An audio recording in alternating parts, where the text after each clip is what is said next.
I have been writing and warping and working this sermon for over a month now, and in that month, I've been impacted with all manner of opportunity to grow in my ministerial formation as I've been practicing hospital chaplaincy in Johnson City as part of my clinical pastoral education. And I have loved every minute of it, and I must start this sermon with a heart of thanks for this community of Tennessee Valley Unitarian Universalist Church for helping me find my feet and to set me on my way towards this call to ministry and even into the heart of human hurt dwelling in Johnson City Medical Center. Particularly now, with the pandemic, I feel at once fortunate that I was able to find a place to study and also anxious of the realities of spending a great deal of time in the place where people with the virus are taken for treatment. I don't have too much exposure to people in the COVID-19 units. Sometimes receive calls from their nurses asking for prayer. Mostly, I've spent my time learning with this small group of wonderful colleagues I found myself with and responding to referrals for pastoral care. And on those calls, we might witness to all manner of the worst sorts of days a person might experience, but also to the wild wonders and resiliencies of the human heart. You truly never know what lies beyond the hospital door. Pure mystery. It's scary sometimes, awe-evoking almost always, like coming up to the altar for the first time. Often we are called to bring humanity and gentle listening to some of the most awful experiences the human body can endure.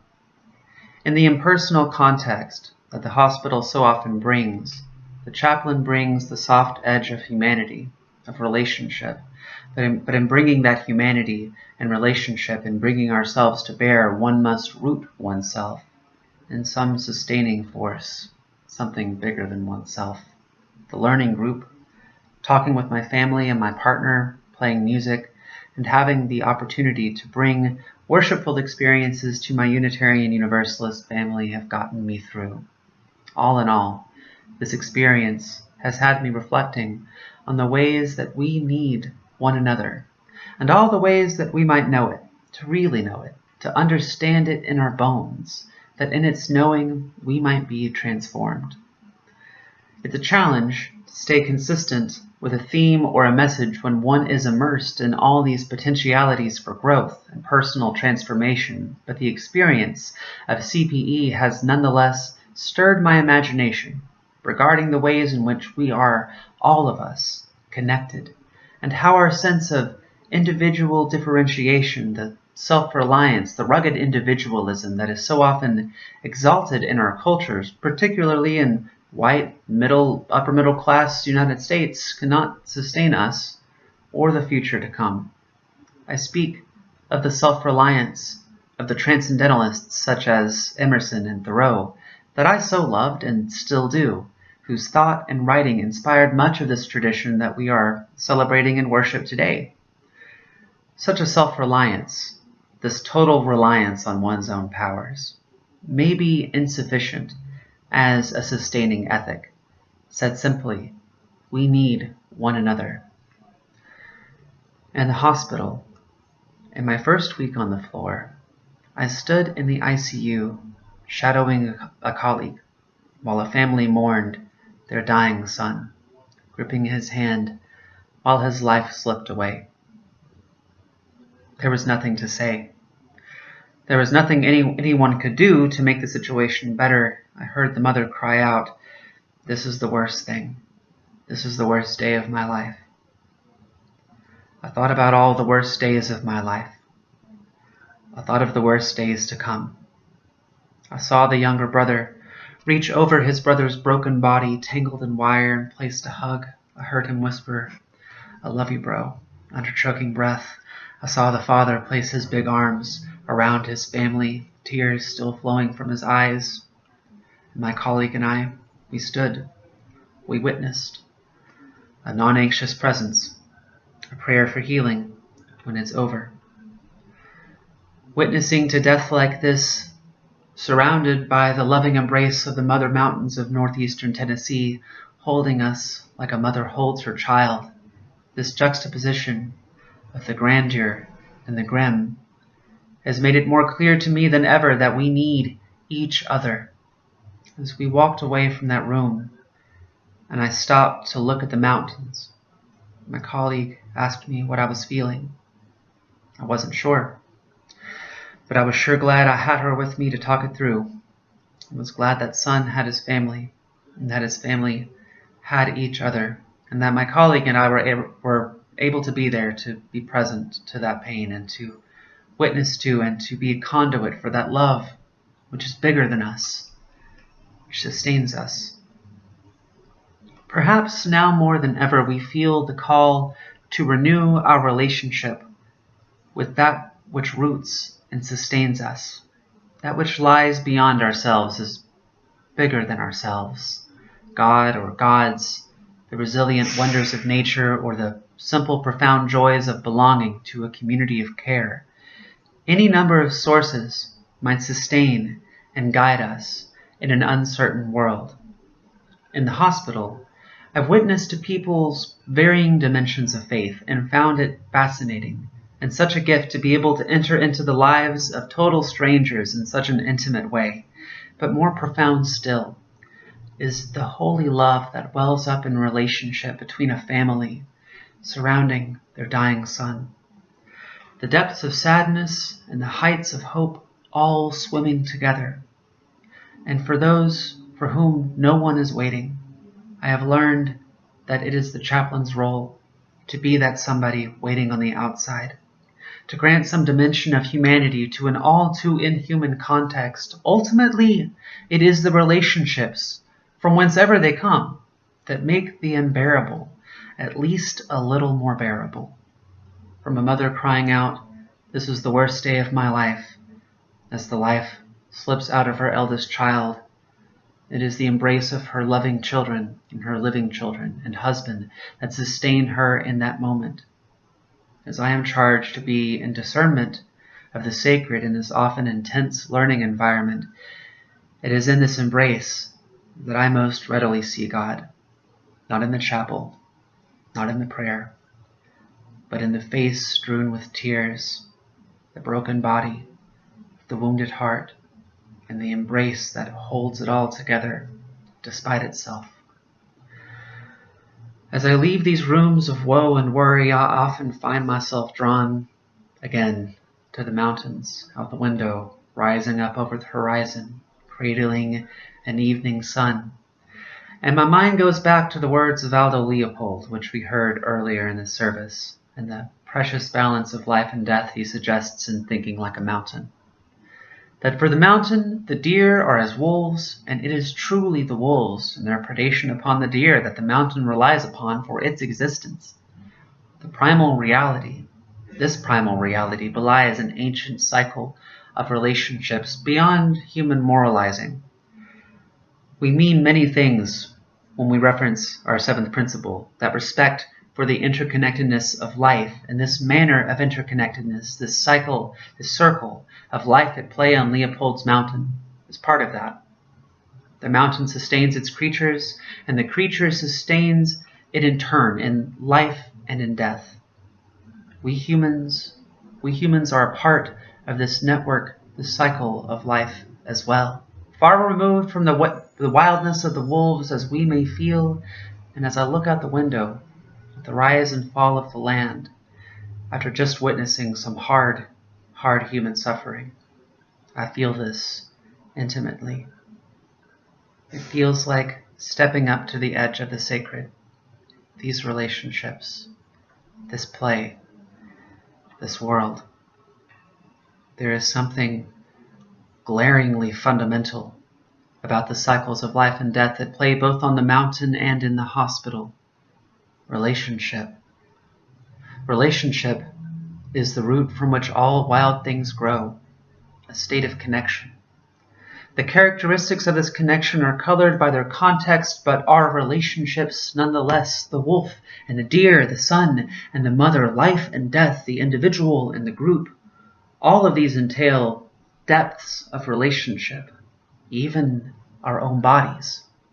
These vessels we inhabit that seem at once somehow separate from us and sewn into ourselves as a unified entity are at once made up of not only the component parts, the organs, the cells, the bones that we think of, but diverse histories and experiences imprinted upon it and within it. The human body is made up of trillions of microorganisms, with non-human cells outnumbering our human cells at least 3 to 1. The relationships between the diverse microbiome, this inner ecology, which all of us ultimately are, gives glorious rise to you, to me, to each of us, to all of us, and to all that we are. These relationships, not some sense of self-reliance then seems fundamental to me, for are we not relationships ourselves? I cannot say for certain what the self is, but I sense it is an emergent element from the system of relationships that our bodies, brains, and minds are. And this is enough for me. Like being a flower in bloom, the fire of the mind, the sense of self-awareness born out of relationships, born in relationships, ever seeking and sustaining and breaking and creating new relationships. As I muse over such things, I consider what disparate things I have learned about the world in my short time on this planet, particularly from the sciences, especially ecology and botany and biology, which speak to the interrelationships between species, which create contexts from which all of the novelties of life emerge. The relationship between algae and fungus that gives rise to the wild diversity of lichens, a product of relationships that cross kingdoms, lasting for ages and ages and ages. Many varieties of plant life live in such reciprocal relationships within their rhizomes, trees sharing nutrients with one another, the exchange with fungal rhizomes stretching and reaching beneath the soil. And these exchanges, these systems of exchanges, it's been called a wood wide web, like a forest internet. In these systems of exchange and reciprocity, we might once again witness Leopold's thinking like a mountain, thinking like a forest, at work, the balance that might come from the reciprocal play of primal relationship. Our opening words, they came from the work of Robin Wall Kimmerer in her book Braiding Sweetgrass, and in it she explores the interweaving of wisdom from her indigenous roots with the knowledge gleaned in her work as a botanist and a practicing scientist. In it, she offers a gentle urging for people to look beneath their feet for signs of reciprocity at play, precious reminders from the more than human world of the planet that might be possible should we learn to give back, to be in relationship with the land and with one another. The land knows you even when you are lost, she says. Reciprocal relationships are ultimately the final law of life. We know that when the body passes on, that it returns to the sea of matter to be recycled and to renew the great flows of life from whence we come. We know that we are not immune to this. We are a part of this. Someday the vital elements of ourselves might be flowing through the interweaving rhizomes beneath the soil bed of some future forest, sustaining life as yet unknown. The rhizome, the structure that cancels out all rupture, all breakage, by branching off and trying something new, forging some new relationship, making some new connection. You can imagine the shape like a neural network, like the structures of the brain, or a root system of sorts, or even some of the photographs of large intergalactic megastructures weaving tendrils about one another, delivered to us by NASA satellites, the shape of galaxies playing together. It's a beautiful shape that we see all throughout nature, within our body and without it. One might think of it as the very shape of relationships in flow, in real time. The ethic lifted up by conservationists like Aldo Leopold and scientists like Robin Wall Kimmerer points us towards a new sort of story, I believe, quite different from the rugged individualism of our New England forebears. Perhaps Emerson gets close to this idea in his conceptualization of the oversoul, the spiritual or vital essence within the universe in which we all participate, transcending our individual consciousness. And as I consider the work of the authors we have explored thus far, and in the light of all I have experienced at CPE this summer and just walking in the woods, I have found myself drawn towards an idea of an undersoul, or an understory, the story told in the soil, told in the mountain, told in the ecologies of our own bodies, told in the human relationship in the hospital room. It is a story without end, one in which we inevitably participate, far above our heads, yes, but also directly beneath our feet, in the here and now, with all the human and more than human life around us. Something wonderful is growing in the world, something novel and new, some seed yet to bloom, some idea just waiting to take root, a story drawing us away from the idolization of the individual above all other individuals and above all groups and into the depths of relationship. A story which I believe has vital importance in our present age, a story which I cannot tell you, not alone, for it is a story we are telling all the time as we live in this world, which is being told all around us and within us constantly, a story which all of us tell together. This year has shown us how harsh the world can be. Pandemic, civil unrest, political circus, and a general air of anxiety have shown like signs of some unraveling at play within our world. Change is afoot, friends. We all know it. And that harshness and the meanness of the world, we may feel so overwhelmed, but before we sink beneath the surface, I would encourage us to look around, to remember, to reflect on what really sustains us, and to plant our feet into what really matters, into relationships. Relationships not just with people who look like us, who think like us, who are like us, but to people who are very different from us as well, and to the more than human life in this world as well. In a time when so many are flagrantly defying the need for masks, for example, to mitigate the worst effects of COVID-19, we might wonder, why would you do that? What makes a person like this? I believe that at its core, this comes from our cultural obsession with the primacy of the individual. That we've forgotten that we are in relationship first, that we are relationships first. Individual freedoms must be rooted in an ethic born out of relationship and must ultimately point us towards the responsibilities we share with one another, to each other. In the words of American philosopher Elbert Hubbard, responsibility is the price of freedom. Let us tend to our responsibilities to one another, friends, and to those outside of our circles of influence, and to the land upon which we stand. Let us listen for its lessons in the soil as we witness this world's unraveling.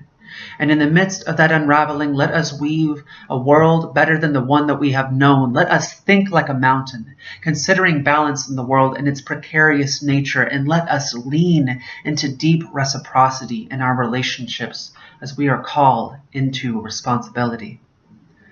When we take, let us know that we have a responsibility to give back. When we give, let us know that we are sowing the seeds of a new ethic, a new culture, a new way of being in this world that's really as old as dirt, old as time. A new world awaits for us to sow, to weave, to dream, and to grow into being. Let us tell the stories that bring us closer to one another, closer to our own roots, and closer toward that beloved community on the horizon. We will get there, friends, one step, one shoot, one relationship at a time.